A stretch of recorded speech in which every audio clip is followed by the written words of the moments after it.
Bienvenidos a la tertulia de análisis político en Radio Sefarat. Shalom y felices fiestas. Hoy les enviamos un saludo muy especial a nuestros amigos de Plasencia, que nos escuchan desde allí en Extremadura gracias a la retransmisión de nuestro programa en Radio Plasencia. Feliz Navidad y feliz Hanukkah, nuestra fiesta, la fiesta de las luces, que comienza el domingo por la tarde. También feliz Hanukkah, Hag Sameach a nuestros invitados de hoy, Graciela Cohen y Boris Levy. Hola, buenas tardes. Hola. Graciela Cohen, volvemos a tener un Cohen en los estudios de Radio Sefarat. La semana pasada fue Horacio Cohen. En este caso es Graciela, presidenta de Hebraica Madrid. Graciela, a ti hay que felicitarte especialmente por el éxito que fue la Feria del Libro Judío recientemente terminada en Hebraica Madrid. Sí, gracias. La verdad que estoy... Cada año uno está más contento, pero este año estoy orgullosa de lo que logramos hacer en Hebraica. Cada vez más libros, más gente que conoce la feria. Si puedo pasar el avisito, este año pasaron casi 420 personas por la feria en los 8 días y hubo más de 500 títulos puestos a la venta, de publicaciones del último año aquí en España sobre temática judía. Y eso es realmente, no había dónde poner los libros, pero nos ha encantado que el local nos quedara pequeño. Eso es importante. Enhorabuena. El año que viene igual tenéis que buscar un local más grande para más aforo. No, es Hebraica. Es ahí. Hebraica. Bueno, Boris Levy también está hoy con nosotros en Radio Sefarat. Boris, especialmente bienvenido por primera vez. Esta es tu casa. Muchas gracias. Es un placer estar aquí. Boris es empresario, se dedica a las tecnologías de la comunicación y es peruano de origen, vive ya muchos años en España y además eres sefardí ashkenazí. Sí, bueno, la mezcla bastante habitual. Salí del Perú con 19 años, estuve 7 en los Estados Unidos y ya casi 17 aquí en España.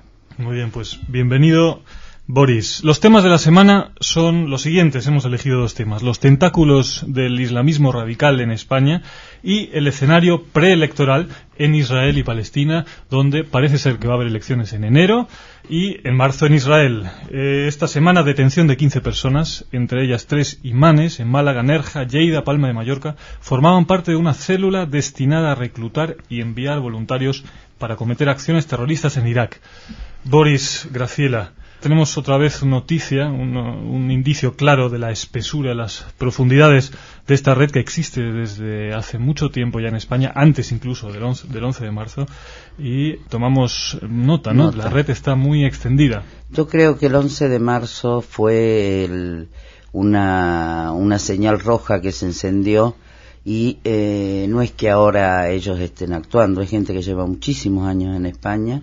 Ahora nos enteramos o sabemos cómo estaban actuando y cuál era el trabajo que tenían, y creo que por primera vez se los ha tomado en serio, porque aunque no haya otro 11 de marzo, es lo que todos queremos, ni 11 de marzo, ni 11 de septiembre, ningún otro atentado donde mueran civiles en Europa ni en Estados Unidos, es una fuente de desestabilización muy grande, y eso también, como española, les impide integrarse en la vida del país donde quieren vivir y donde quieren trabajar.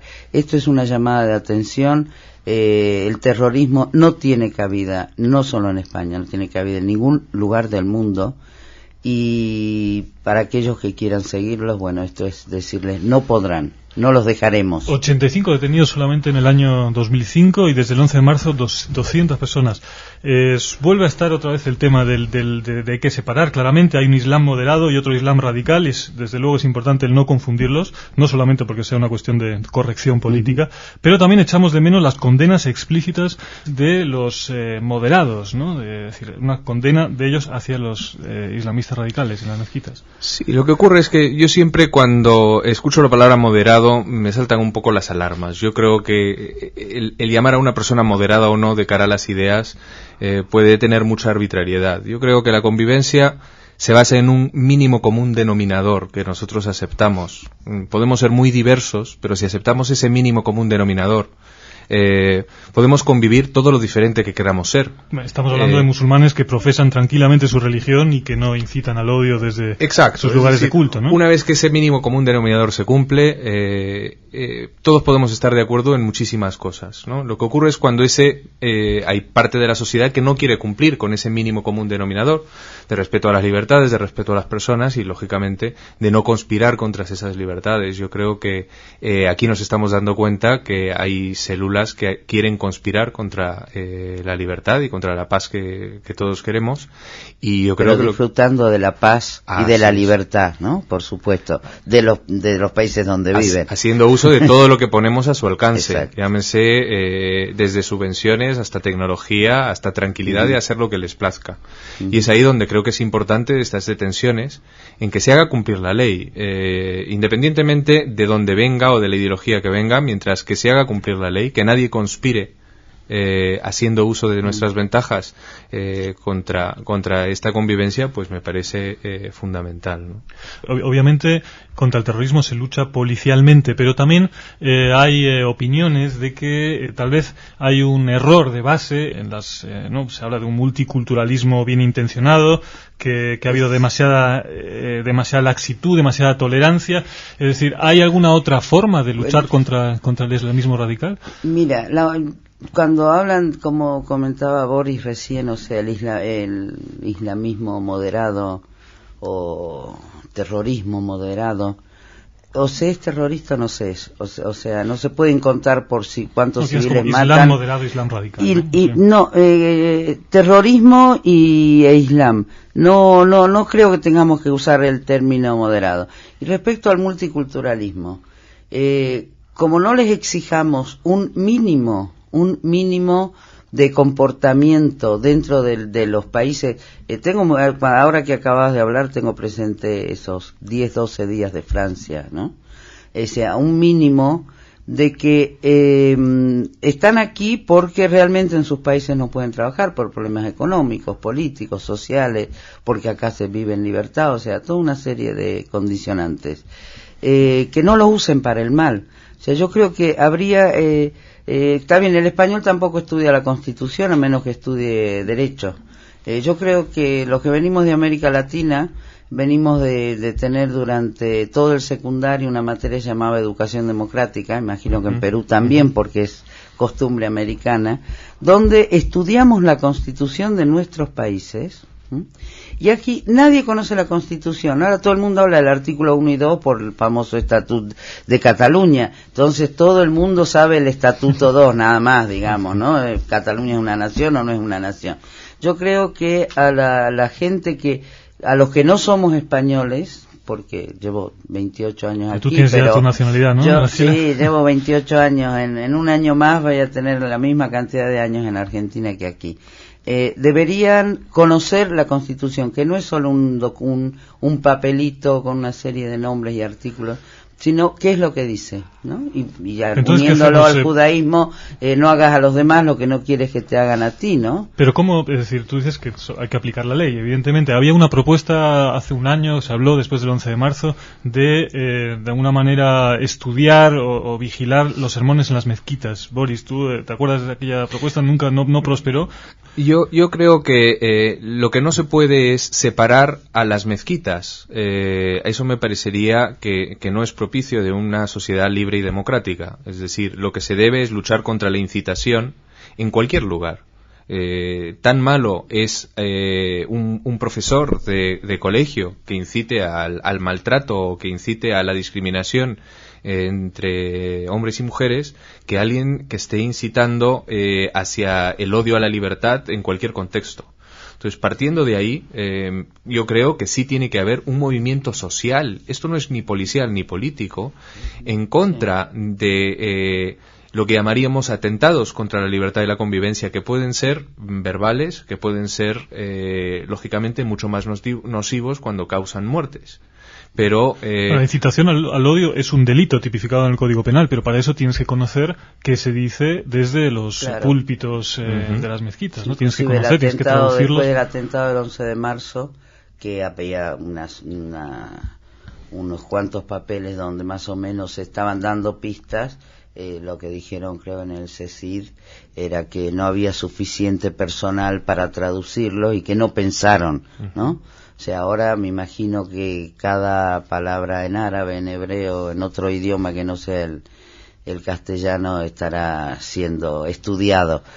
Pero yo creo que lo que hay que estudiar en orden al derecho es que si hay indicios de un delito, se investiga, y si hay que escuchar una conversación, que se haga de acuerdo a ley. Porque si no, tendrías que poner agentes estatales, pues en mezquitas, en sinagogas, en iglesias, en colegios, en todos lados. Yo no estoy de acuerdo en que se haga, ¿no? Pero lo que tiene que haber es una conciencia de la propia comunidad musulmana, que sea consciente de que lo que hay que defender es el derecho de todos y que ellos mismos sean agentes por la libertad. Es decir, que si encuentran que se está incitando al odio en su comunidad, que sean ellos mismos los que, siendo parte de nuestra sociedad, que lo denuncien. Que lo denuncien. No lo harán. No había lo unos harán. datos, lógicamente esto es una minoría, aunque es una minoría preocupante. Por lo visto, según los datos que dio la prensa en estos días, de las 600 mezquitas inventariadas en España, un 10% sí se han convertido, decían, en nidos del fanatismo. Y pasamos a nuestro siguiente tema, que es Oriente Medio. Sharon, hospitalizado al comienzo de esta semana, o al fin de semana pasado, nos dio un susto a todos. Ya se recuperó y desde el hospital hizo campaña política, dijo Kadima, adelante. Y los médicos le aconsejaron de que debía adelgazar 65 kilos. Lo menos. Cualquiera de nosotros, por lo menos. Sí. Para pesar 100, ¿verdad? Sí. Y además le lo aconsejaron desde hace ya, por lo visto, 30 años. En fin, yo creo que esto ha puesto pues, sobre el tablero la cuestión de la salud de Sharon, que si, digamos, se va, deja todo patas arriba, ¿no? No, yo no creo que quede, ¿No? que deje todo patas arriba. Tampoco está todo atado ni bien atado. En Israel, como en todo el mundo judío, una palabra, 10 opiniones, ¿no? O sea, yo creo que hay gente que puede tomar perfectamente bien el relevo. Lo que pasa es que Sharon fue una sorpresa para todos, ¿no? Nadie esperaba que Sharon realmente retirara. Sí. Pero Boris, la gente va a votar Kadima por Sharon, fundamentalmente, ¿no? Yo creo que por una forma de pensar. Es decir, es muy poco habitual en cualquier democracia que nazca un partido que de inmediato tenga 14 o 15 parlamentarios. Es un hecho políticamente sorprendente en cualquier contexto. Pero yo creo que no se trata de Sharon solamente, y en esto estoy un poco en desacuerdo con lo que se acaba de decir de que es una sorpresa. Para mí, Sharon no es una sorpresa. Lo que pasa es que la figura de Sharon ha estado tradicionalmente distorsionada tanto dentro de Israel como fuera, especialmente fuera de Israel.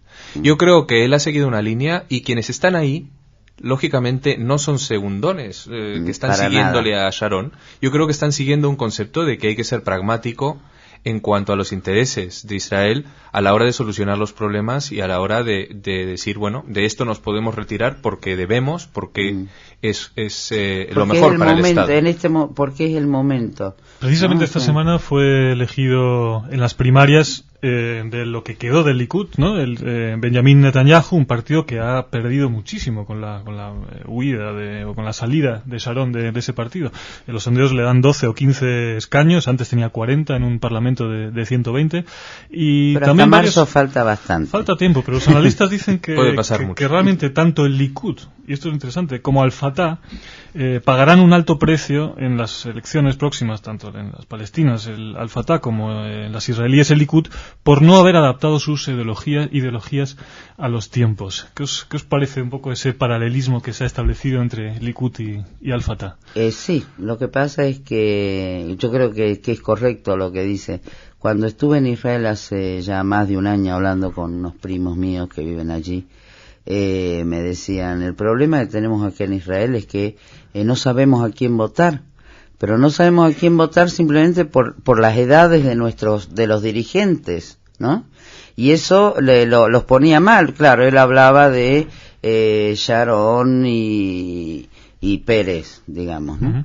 Y yo creo que esto ha sido como una inyección a la sociedad israelí, que no es Sharon, sino que hay un partido cuyo programa dice terminar con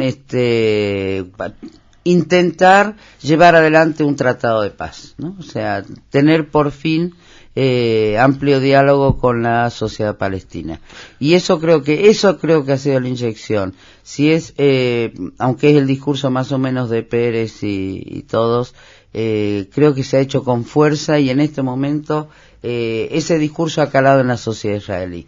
Y es esperanza, eso creo que les da como más esperanza. Siguen cayendo los cohetes Qassam, siguen matando de a uno, el ejército israelí no puede bajar la guardia, pero yo creo que este es un buen momento para Israel y para los que observamos desde lejos nuestra patria espiritual, ¿no?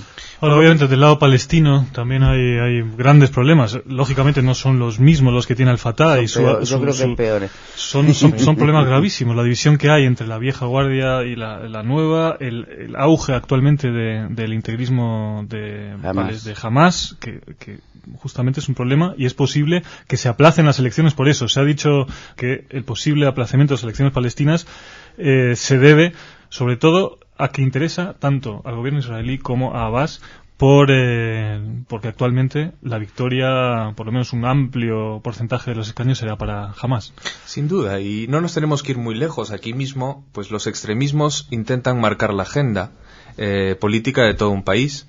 Y ahí más gravemente aún, tanto en Israel como en la autoridad palestina, los extremos tratan de marcar la agenda y es muy difícil establecer una negociación a partir de extremos. Como estoy de acuerdo en que Kadima trata de centrar el diálogo, y teóricamente, aunque no lo hemos visto en la práctica, el gobierno de Abu Mazen intenta hacer lo mismo, y a ninguno le conviene que los extremismos tomen protagonismo.